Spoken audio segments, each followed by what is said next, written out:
Hi, everybody. My name is Laurie, and I am a real alcoholic. You know, I don't say that to impress you. I say that to remind me. You know, I got to Alcoholics Anonymous October the 4th of 1975, and I spent off and on the next 2 years trying to convince myself that I fit in these rooms. And a little bit about how I got there. I don't know about you, but I do know about me, and I don't remember at any point saying, Mom and Dad, when I grow up, I really want to be a falling down drunk, taking geographical cures across country, marrying lots of guys and sleeping with lots of others, and finally make it to Alcoholics Anonymous, you know. That wasn't my idea of a great career move, you know. I grew up in an absolutely wonderfully dysfunctional family. Neither one of them had brains enough to drink. You know, I wish they had. We probably would have had a better life. You know, I just knew one thing from way back is they bored me to death, you know. And I knew there had to be bright lights and fast cars and something out there, you know. And I remember, you know, Mom and Dad having parties with friends that came around, and Mother always drank Tom Collins, and I don't know how drinks grow, but hers always got taller, you know, as the night went on, because she never drank it. The ice just melted, and you just, you know, she kept it right below the top. Dad had his 2 shots, and he was done, you know. And when company would come, he would pull out one of his 4 choices of bottles, and if you wanted to drink with him, he dusted it first. That should tell you everything, you know. And so I'd like to tell you that they taught me how to do this, but they didn't, you know. And I remember my first drunk. Well, I don't exactly remember. I remember coming to after it. We somehow went out to have a celebration in Atlanta, and I was 18 and old enough to drink at that time, way back when. And we went to this place that hosted 52 drinks, and there was 3 of us celebrating, so we ordered all 52, you know. And I don't remember much, but I remember coming to the next morning, one of many times not knowing whether I did or didn't, or whether it was good or bad. So that should say it all. And, you know, needless to say, you know, I hurt so bad, I was like, I was never going to do that again as long as I lived. And it took me about 6 more months, you know. I can't tell you where I crossed that line. It was to take another 8 or so years, and I was to, by 24, you know, I had all the ism without adding the alcohol. You know, by this time, I had screwed up 2 or 3 suicides. You know, I'm one of those that, you know, I cut a little too thin, or I took 1 too less pills. And I don't know about you, but I'll tell you what, they only put me in that I Love Me jacket once. You know, I didn't want to go back there anymore, you know. I knew one thing. They took me for a short vacation, and you know, this I Love Me jacket, and they gave me 600 milligrams of Thorazine a day, and if you're alcoholic like I am, I started figuring out how to get out of there the day I got there, you know.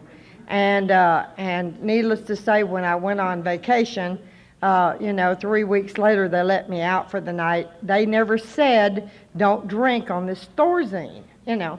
And so you know, I was headed for Mom and Dad's house, you know, and got on the bus and headed downtown to party. And about 4 drinks later, I'm just kind of draped across this chair, and this guy says, you know, what's the matter? And I said, hey, woo. And he said, what? And I said, hey, woo, you know. And I tell you what, I finally got back to the I Love Me cell that night, and I knew one thing. When I got out of there, I wasn't going with Thorazine, you know. And it messed up my drinking, you know, and it sure messed up the party. And I'm here to tell you that, you know, I got out of the nut ward, and I did what all, you know, people do. I sat there and listened to the psychologist tell me what a wonderful recovery I'd made, and I'm sitting here thinking, boy, he went to school a long time to be this stupid, you know. And so needless to say, you know, got out the door, hit my apartment, the Thorazine hit the toilet bowl, and we went out to drink, And I was to spend the next 2 years using alcohol and it befriending me to make life bearable. I think some of you probably clearly understand that, I got to Alcoholics Anonymous, and I hear these people say, I get drunk and fight somebody, and I was like, I don't fit here, I was beating people up before I got drunk, I mean, it was like, I had one emotion all the time. I was always pissed off, I hated women, and I hated men. It's just I knew what they wanted, And so that makes for a pretty lonely existence. I'm here to tell you, that it wasn't, if you messed with me sober, you could bet I was going to clean your clock one way or the other, And so when they sobered me up, they had a lot of problems, I would like to tell you that, like most of us, at one point I moved to Miami, and, before they knew it, all the crap heads moved in, and then I moved to Atlanta, and, they followed me, And I got to Houston, and, sure as the world, man, it didn't take long for the crap heads to show up, and them checks kept bouncing I wrote in there. Why did they give you a book that thick if you can't write them, I don't understand that part, And I moved on to Los Angeles, and I didn't last there much longer either, It was about that time that my mother passed away, or my baby sister passed away, and then my mother passed away a year later, and I'm stuck with me and Dad, And, it's a good thing he died shortly thereafter, or I'd have killed him, so, And so I just had this perfect existence. So, in the meantime, I've now learned to carry a gun. That is dangerous when you're bad all the time, And, even today, I know some of you identify, I'm having one of those days, And that waitress is too slow, Or that cashier did something wrong, and you have the perfect victim. They were just waiting for you to show up, And that was the way I felt inside all the time. I needed a victim, And so by 1975, I was learning to drink on a much more regular basis, because I don't know about you, I needed something to take the edge off, and Valium wasn't it, And so at this point in my life, I only have just some small problems. The FBI is looking for me for the involvement in the hijacking of a truck. Let's see, they're looking for me in Georgia because of the bad checks that they, I just wrote a few, and I'm on husband number. Well, we won't even talk about that now. And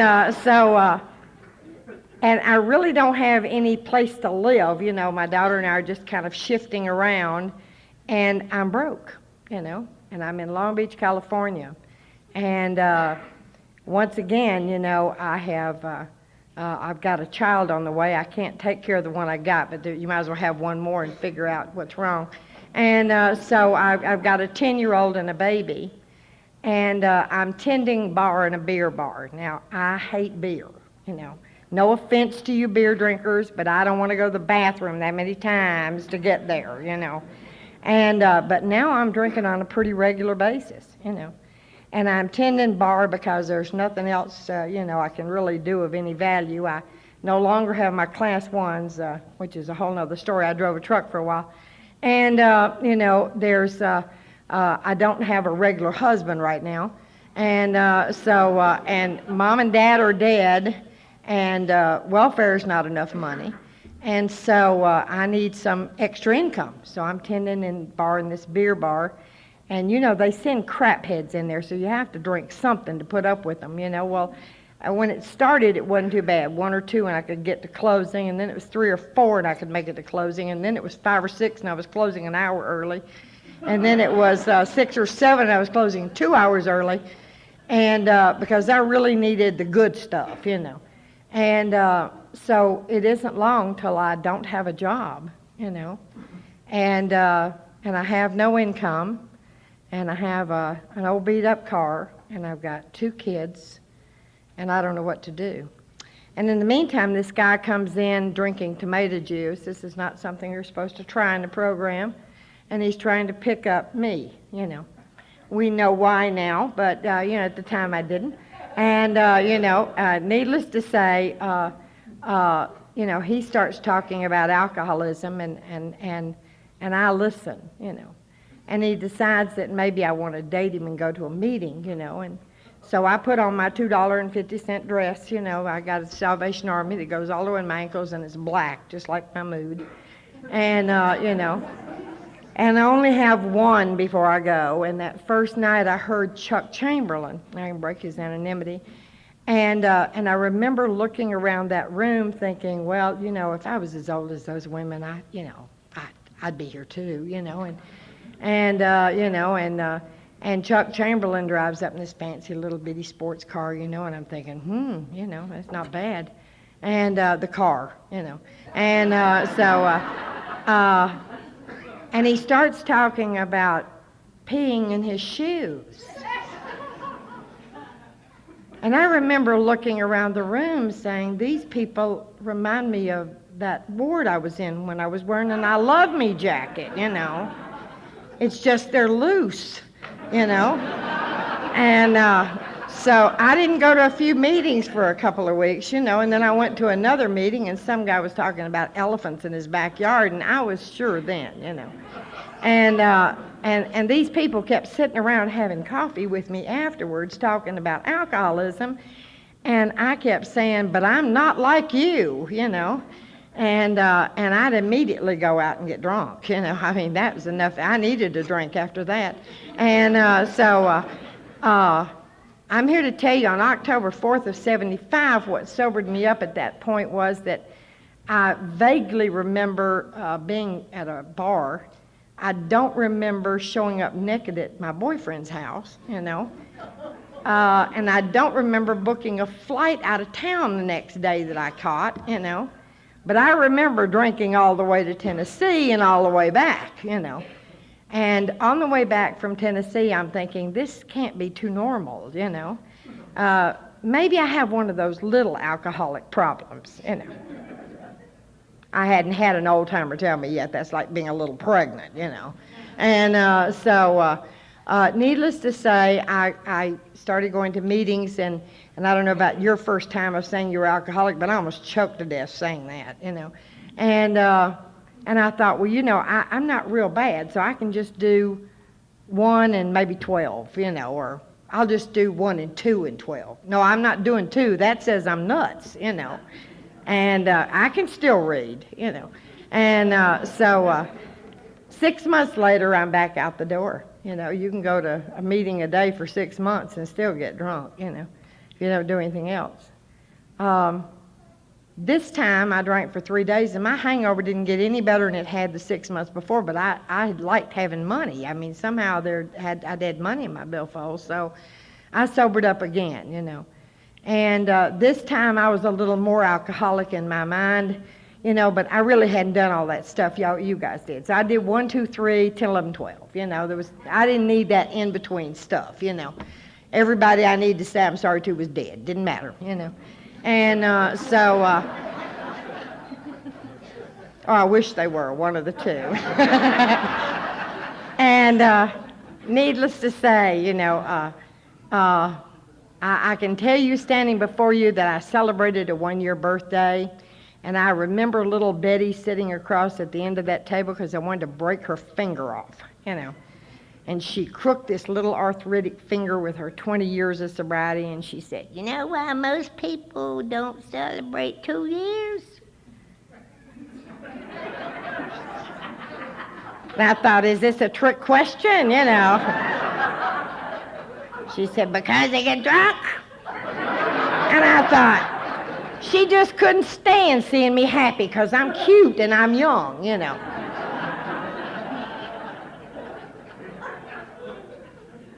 Hell, I was drunk 4 months later, sure as the world, you know. It was in between husbands and boyfriends, you know. Needless to say, I didn't walk back in after 3 days. I decided to do this my way. I'd read the big book a couple of times, and I'd taken pieces and parts of it, and I'd even had a sponsor along the way. Watch out for the sponsor you get, because they say, just get a sponsor. Well, I got one, and she thought I was as big a piece of shit as I did, I mean, watch out for that, And, if I couldn't find something wrong with me, she could, And needless to say, I was to spend off and on the next 6 months attempting to control my drinking. Now, if you told me today that I could have 2 drinks a day and live the rest of my life, I don't understand why I would waste my time, I never wanted to, I can't imagine sitting down and drinking a couple of cases of Coca-Cola, but I certainly can't imagine having 2 drinks. I just had somebody at work a few days ago, they heard somebody talking to me, and they said, "Oh, you're alcoholic?" And I said, "Well, you might say that, And she said, "So you can't drink?" And I said, "I drink anything I want to." And she said, "But you don't drink alcohol." I said, "Just because I don't want to right now, She didn't get it, let me tell you, And so she said, "So you can't have just one?" I said, "Hell yeah, I can have just one, and a whole bunch more if I wanted, Just don't get it, And I knew that was a wasted conversation, And especially when she started telling me how she could handle it, I knew that was when you start telling an alcoholic that as an alcoholic how you can handle your booze, you're in trouble, And so back to the story, So needless to say, I was to try to control my drinking off and on over this next 6 months, and I was, that's probably the best drinking I'd done in years, because I'd get my unemployment check. I should tell you everything. And I'd go to the bank, and before I got there, I had all the bills written, and then I could go drink whatever I wanted to. And I tried the 2 a day, and I tried counting hours. I counted minutes between drinks. And I didn't have but 3 good drunks in that 6 months. And I can't tell you of one of those drunks in which I felt good. Whether it was a belly full of booze and a head full of AA, or whether it was, the progression of the disease. If you're sitting in this room tonight and alcohol still works for you, I don't understand what you're doing here, Because the bottom line is, it didn't make me feel better. Nothing went away. I didn't laugh. That's what I drank for that period of time when I wasn't on Thorazine and didn't have a husband. That booze did for me what life and I couldn't do. For a little while, I wasn't looking in the window. I wasn't trapped inside of here. I fit, I laughed. I somehow had a sense of belonging. I don't know whether it was the 15th day of drinking or the 15th hour or the 1500th bottle. But at some point, that ceased to occur for me. I somehow had managed to get a little piece of sobriety somewhere along the line, and this grouch, Carl Snow, I can say his name, he's gone, asked me if I would cover the Long Beach detox meeting for him. And I hadn't had but a couple of weeks of sobriety at the time, and I said, "Oh, and he said, "Well, I understand, but, he said, I was afraid to trust it to anybody else, and he stroked my ego a little bit. You know how we are. I fall right into that, And nobody could do it like you could, but I can get somebody else. And oh, no, I'll do it, Please let me do it for you, And during that little piece of sobriety, I went out and gathered up some speakers, and one crotchety old guy by the name Cecil H., who's still alive, he called me. He said, "Hey, Laurie." "Yeah." "You still drinking?" Yeah. Well, we'll lead that meeting for you at detox. We don't need you there. Hey, no, you ain't. I'm going to be there, and I'm going to be sober. I promised I'm going to do it. That's okay. We can do it for you. Nope. You know, those old-timers know tricks you just don't realize, you know. So on Christmas Day of 1977, I sobered up to lead that meeting. And I remember standing up at that podium that night, and I had 24 hours of sobriety, and everybody in the room had to have 3 days just to leave their rooms and come in there. So everybody had more sobriety than me.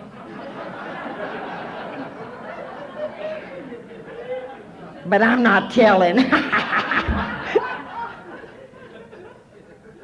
And my topic is if you want sobriety, you can have it, but it's not easy. And I wondered why. Yeah.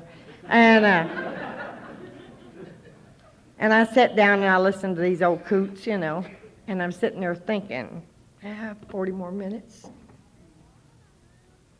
20 more minutes, you know.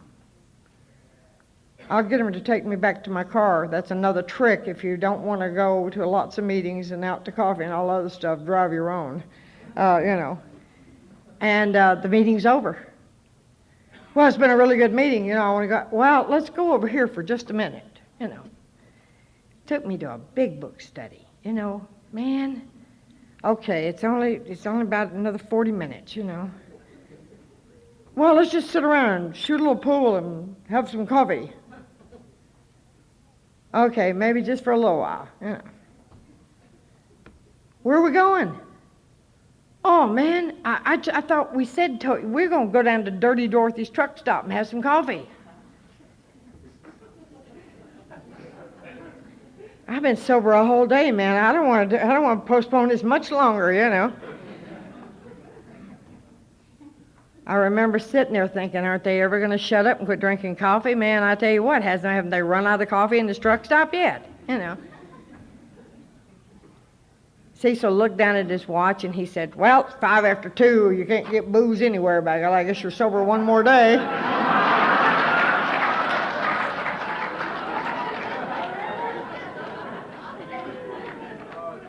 I knew I didn't like him, I'll tell you, you know. He said, now what you do at 6 o'clock in the morning when the liquor store opens is your business. So I went home and I got up the next day and I thought, well, I have been sober now 2 days. You know, maybe I'll just try this today, you know, just one more day. And I did that one more day at a time till the 6th day, and the 6th day was New Year's Eve. Don't go around drunks on New Year's Eve. They'll get you into something every time. And I go to there, and you know, I got sober on Skid Row in Long Beach, California. And out there, you didn't have elections once a year, secretaries. They just kind of got drunk and wandered away, and the next one wandered in, you know. And it kept things interesting, you know. And but you know, in spite of how many drunks came and went, the meetings kept going on, you know. And so on Saturday night, you know, I was at the Wino Junction meeting, and that was an hour and a half long, and somebody says, well, you know, Marty, you got drunk, you know, we need a secretary. And he said, I like Laurie, so he said, I'll sing it, everybody said, yay! And I said, but? And they go, well, we're glad you're glad to be secretary.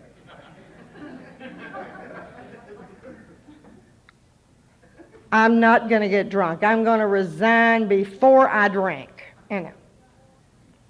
And I tell you what, I'd cuss myself Monday through Thursday. Can't believe you're secretary of a stupid meeting, you know. Otherwise, we'd just go have a drink. Saturday night, I think, 9:30, we're going to have the business meeting. I'm going to resign. Meeting would start. By 9:15, I was like, oh, I'm so glad to be secretary of this meeting. I'm so proud of it. I'm so glad to be sober. And I'd forget I hated being secretary, and I wanted to get drunk. And that lasted for 6 months. And somewhere around that time, you know, I finally heard when you want a sponsor, you follow somebody around, and you determine if they have what you want. Not that you get what they say, but you have what they want. And at that point in my life, I was following around a lady by the name of Diana. And this lady had a way about her that just, if I could give you a description of her personality, she was like a lean tree. And when a big wind came along, that tree would bend almost all the way to the ground, and you'd think it'd snap. And she'd pop right back up. And she always found, that the glass was half full. It was never half empty. She always found some sort of sunshine. I mean, her husband was divorcing her, And she said, well, he needed a younger woman, and I needed to move on and figure out what God wants in my life. And I'm thinking, I'd go kill him. I wouldn't worry about it,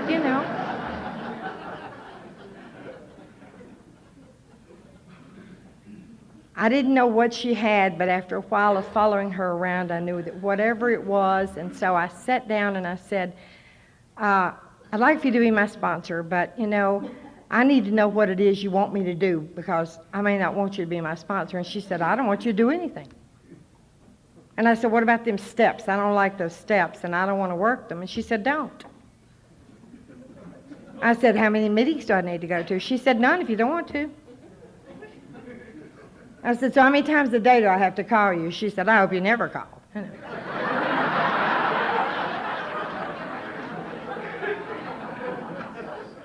And I said, well, shall I read that book?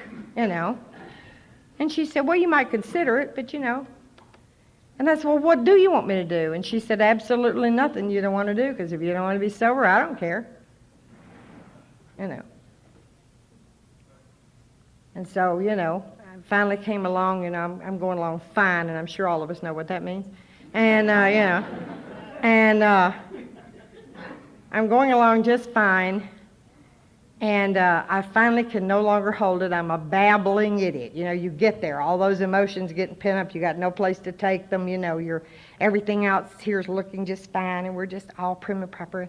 We just got it all together, and until we leave the meeting, that is, and nobody can see us, And then we're trying to kill the guy next to us in the car on the freeway, And so, needless to say, I call her one day, and I can't figure it out. She said, what step are you working on? I'm not working those steps. And she said, well, then what did you read? And I said, nothing. And she said, and you want me to do what? And I said, well, I don't know, And I hated her. I don't think she ever told me anything. This woman was a wizard at questions. What are you feeling? Like killing something, that's what I'm feeling like,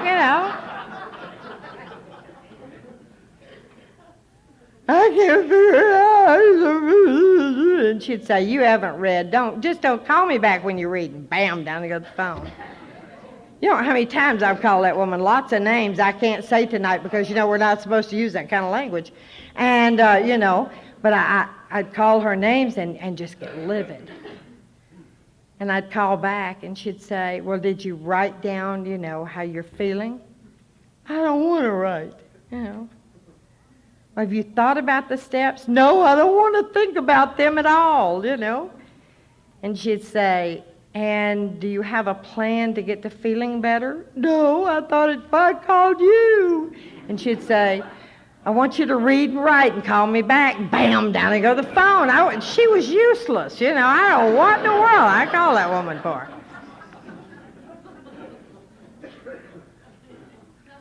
But gradually, in her own loving way, she took me to those steps one at a time,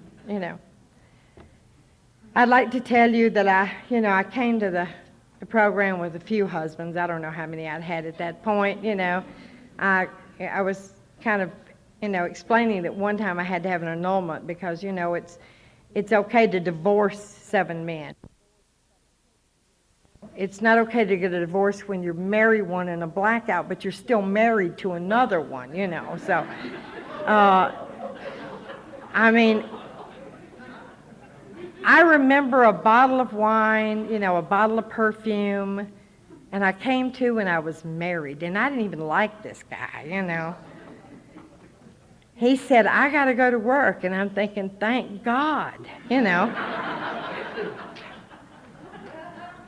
I called my ex-husband, and I said, help, come get me. He said, well, I went with you last night, and I said, you let me do what? You know.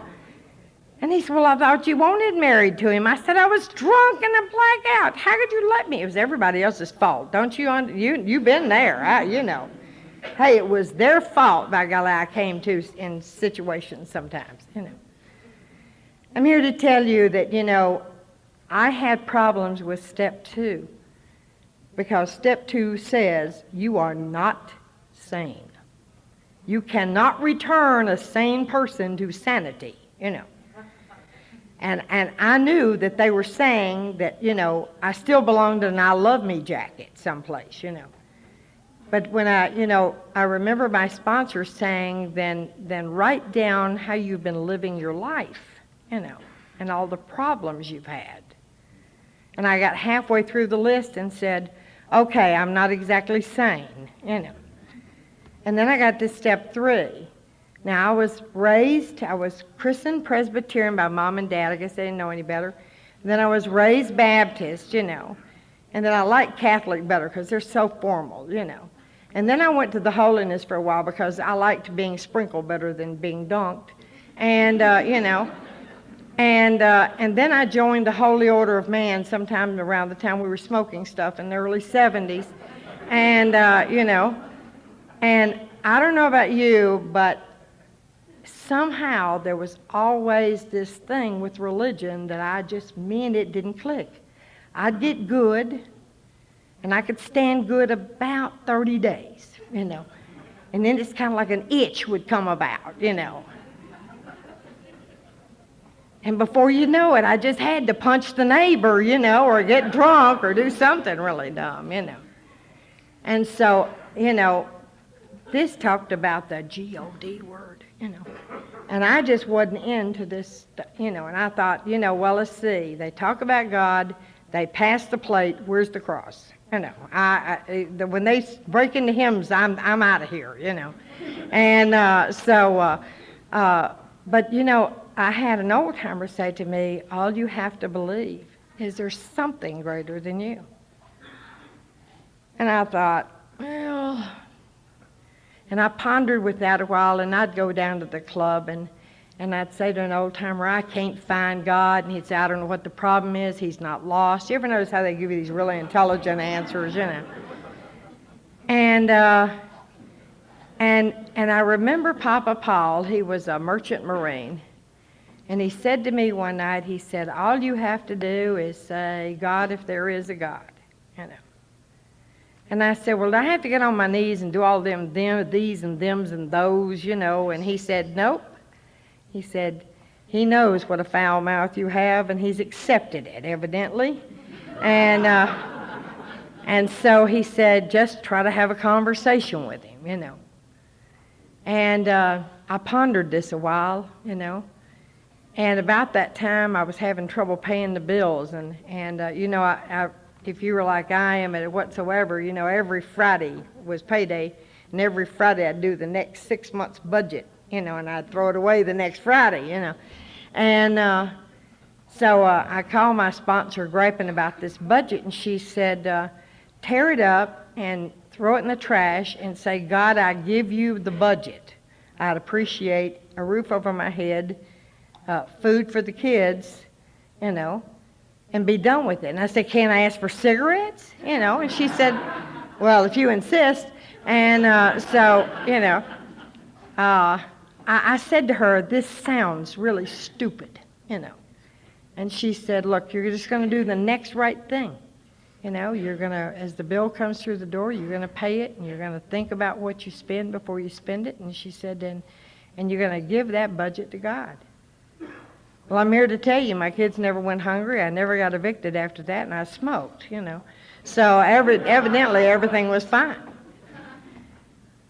And the first time it worked 2 weeks in a row, if you're like I am, I sit back and said, this is just a coincidence, Really don't.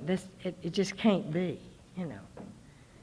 And then you're driving on tires. You could see the air in my tires. When I got to the program, the car would go frontwards and backwards, and as a reward for staying sober 30 days, it quit going backwards, And I'd go into the club and gripe to the old timers, and they'd say, God's not going to put you anywhere that you can't get out of. And I'm thinking, they're out of their mind, Do they know what it's like to push a 67 Plymouth Fury 2, And, so I have to go to LAX one day, and the only parking place there is kind of like downhill, And I remember walking back to this car thinking, let's see God get me out of this parking place, And so I get in the car back alley, and I've got my feet, and I've got my shoulder into that, And I hear this guy say, "Here, let me help," And I look back, and they go, "It won't go move?" And no. And there's 4 of them. And they just left, the gym, Bodybuilders Anonymous, whatever. Sit down. We'll push it backwards for you. And I'm thinking, who called them? But you see, intuitively, God was already doing for me something I was incapable of taking care of myself. I'd like to tell you that I worked every step, vigorously, just jumped right into it. Not, I mean, every time my butt was on fire, I found a way to work stout, that was it, And I hung out with a bunch of old-timers, I'm sure some of you know Clancy I, I got sober with Clancy I and Vi C and Sylvia and with Chuck C. And I love those meetings, and they drugged me out to places like Pacoima State Mental Hospital. After being in an I Love Me jacket on Thorazine, you just look so forward to going back to one of those places sober, And I remember walking up to the door and ringing the little buzzer, and it was a Sunday night meeting, and the lady said, "Yes." And I said, "Alcoholics Anonymous," Push the door, So I pushed the door. And thank God there's people with me. I would have never made it through that door, And I'm met by Bertha. She's about this big, arms like this, smiling face. "You're at the AA meeting?" "Yes, we are, Follow me, We go down this hallway that's like long as this room, There's a big door at the end, Just a little bitty window, And I'm already sweating. Oh my God, watch what you say. They're going to keep you here, She buzzes the door. "It's AA." We'll go down another hallway like that, "It's AA." I'm thinking, oh my God, they're getting me way back in here so that I could never get out. By this time, I don't care if there's anybody in that room. All I want is out, I'm here to tell you, I took a meeting there, the 3rd Sunday of every month for over a year, And I finally said to my sponsor, "I can't go in that place anymore." She said, "Okay, And I said, "Could I have quit 6 months ago?" She said, "Yeah, I said, "I hate you." She said, "I know."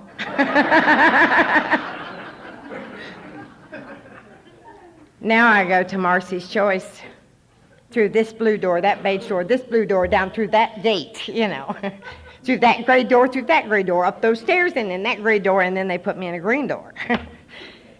I'm so glad they didn't find me when they were looking for me when I had helped hijack a truck. But I would still be there, And what a message I have to carry them, to those people. You wouldn't be here if you didn't drink. Believe me, I deserve to be here, I can tell you. Needless to say, my life has changed, I eventually made my amends, And it was through service that I truly believe I have grown. I've been gracious enough, you heard about the 7 husbands that we won't talk about, and but I got married sober, I got married sober, and it'll be 18 years ago this Sunday, Been married to the same guy. I won't say he's okay in the head, but he's the same guy.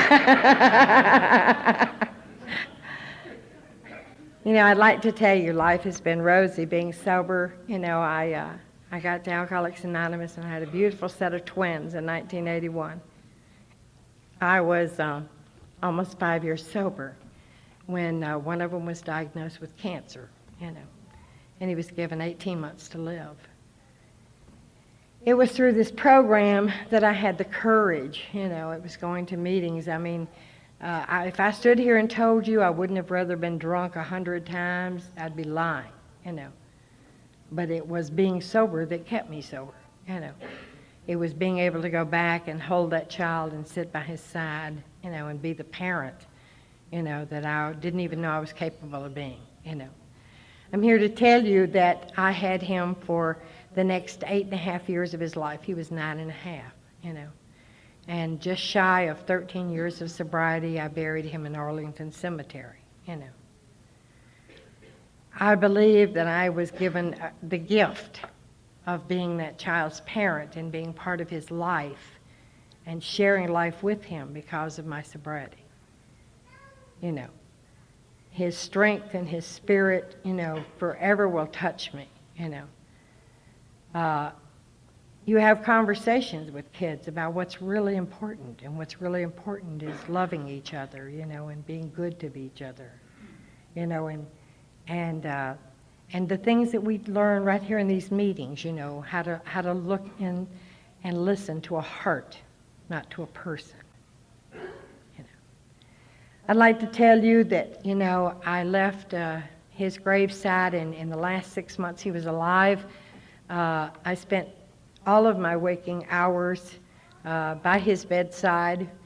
Other than that, I was sleeping and with 3 kids, so I didn't go to meetings. I was in Walter Reed Army Medical Center most of the time, and at that time I was blessed that I smoked, and I had to go down to the 2nd floor. And, God once again stepped in, and he would, bring these patients down from the 5th floor, and, and we're a magnet, it must have said, I need a drunk to say something to me, because I'd be sitting out there having a cigarette, and there'd be somebody from detox wander down to have a conversation about how they were trying to get sober and what was happening in their life, And for that 20 minutes or so, I had a meeting and was revived and went back to, about my business, always carrying what I had learned in Alcoholics Anonymous, After he passed away, I found a meeting in Mount Vernon, Virginia. And we were stationed down in Fort Belvoir. We had spent 4 years in Europe, and I'd tootled all over Paris and Holland and everything. Now, this is a Skid Row drunk from Long Beach now. But I'd managed to live in Europe and go to meetings all over the place over there. And I found a little meeting at the Serenity Club down in Mount Vernon, and I poured myself into meetings. And because, you see, in Alcoholics Anonymous is the only place I know of where I found empathy instead of sympathy, where you just let me be, and I can't tell you the number of times I walked into a meeting screaming at God, because I just passed a mother that was smacking the crap out of a kid that, she could have cared less about and didn't understand what it was like to have it snatched right out from under you when you wanted it so desperately. Life goes on, and I focused on the other 3 kids I had at home, and we then got transferred to Georgia, Oh, let me tell you about meetings in Georgia. That's a whole nother story. Let me know. I got down there, and I'll tell you what, I found one meeting I could stand, and it was 2 days a week, and it was on base.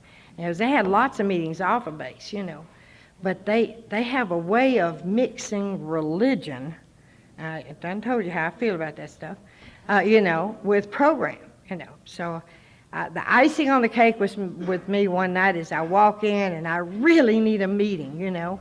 And evidently little Johnny has gone out and drank again. Evidently little Johnny's good at this. He's been doing it on a regular basis now for a while, you know.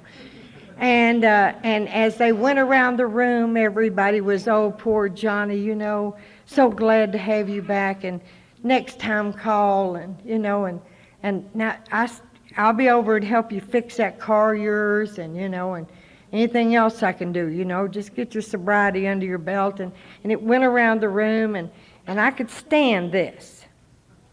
And then it gets around to Reverend AA, you know. He got sober with dirt, you know. And he starts in, as soon as you find the Lord. And I'm just sitting there. Those of you who don't know me cannot appreciate, but the anger starts here, and it just starts creeping up. And I just can't wait to get my hand up back there. I'm ready, you know.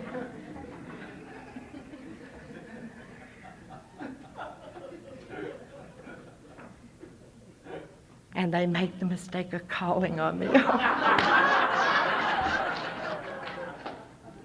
And I said to Johnny, I'm so glad you got drunk, and I don't care if you never get sober.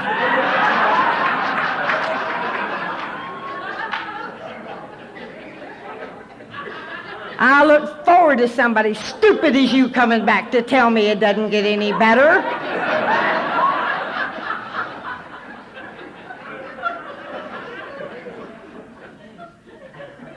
It's a shame your car runs at all, you know.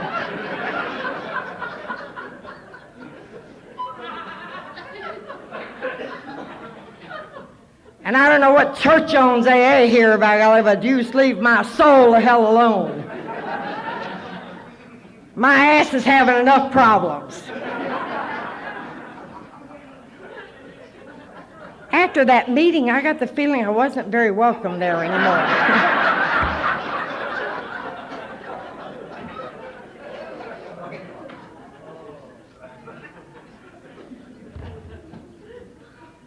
But you know, I remember one time walking into the AA meeting, and I remember Jim Tucker, and Jim said, how's it going?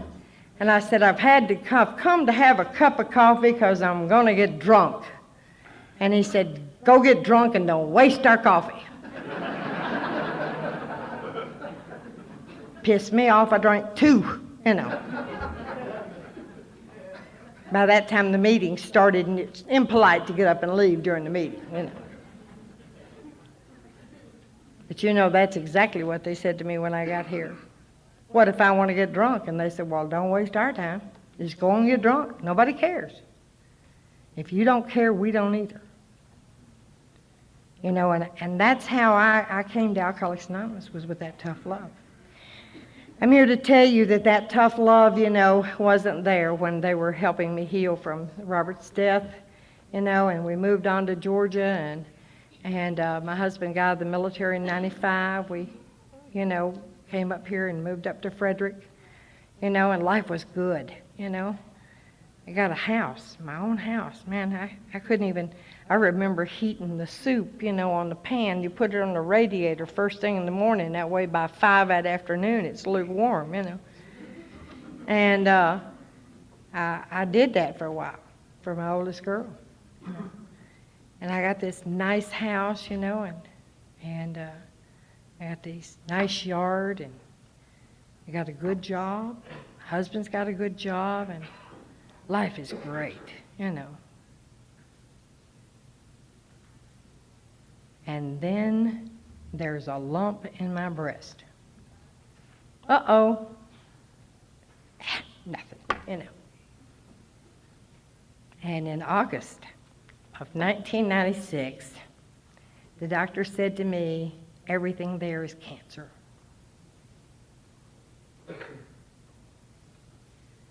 Boy, that room got quiet that time, didn't it? I'm here to tell you that in August they did a mastectomy. Now see, If you're alcoholic like I am, I figure I was raised in this program with a real good foundation. And when things like that start happening in my life, sometimes even one meeting a day isn't enough. And I was taught to start back on page 1 of the big book, and that's exactly what I did, And by October of 1996, when I was still wearing that stupid Tina Turner wig everywhere,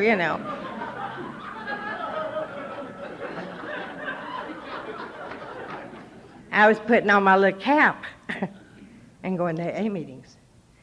And one Friday night, I'm out at Liberty Town, and Beanie's her name. She said, God, I really like your hair.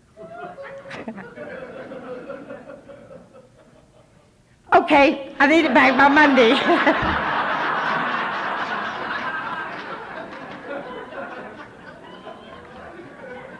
But see, you've given me the freedom to try out life here.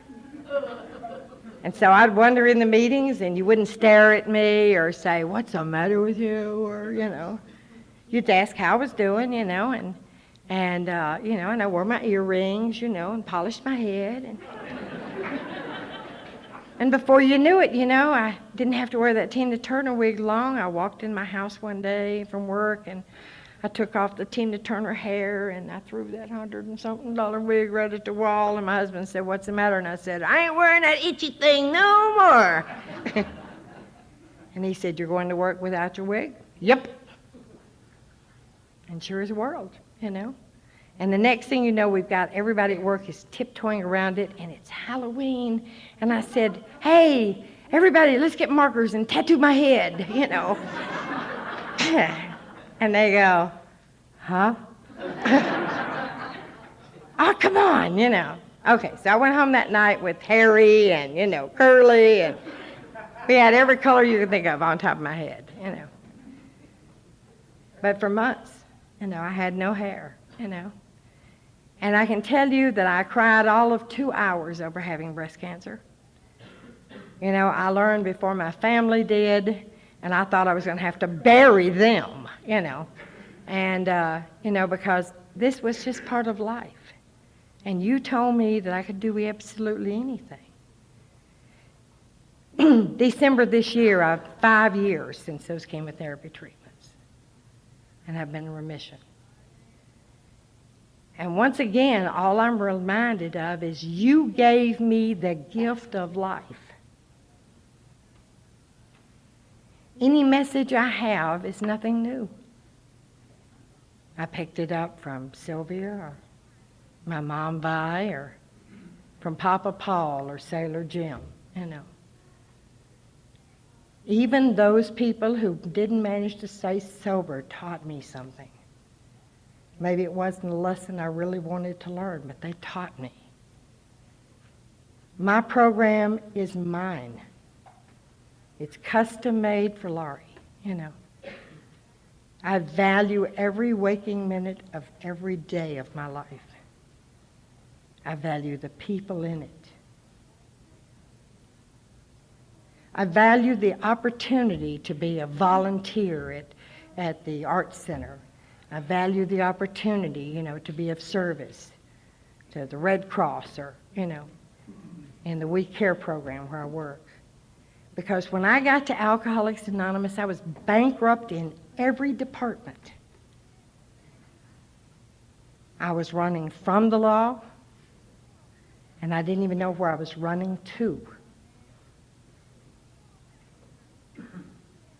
When I got to Alcoholics Anonymous, there was nobody cared whether I lived or I breathed. I was not only alone, a lonely person, I was alone. Who that person was and who I am today are two separate images. They don't even resemble each other.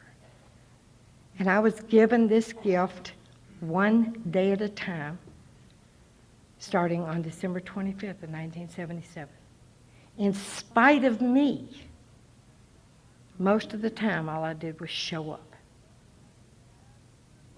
I took direction when my ass was on fire. Whoops. Well, sometimes not, you know. But needless to say, you know, today my life is a totally different story. And let me tell you,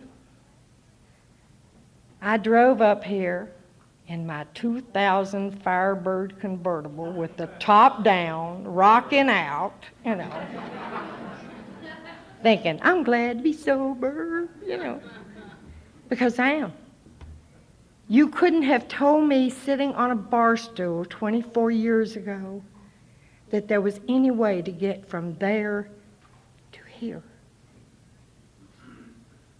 And believe me, I didn't do it. I just became a willing participant. Thank you for letting me share.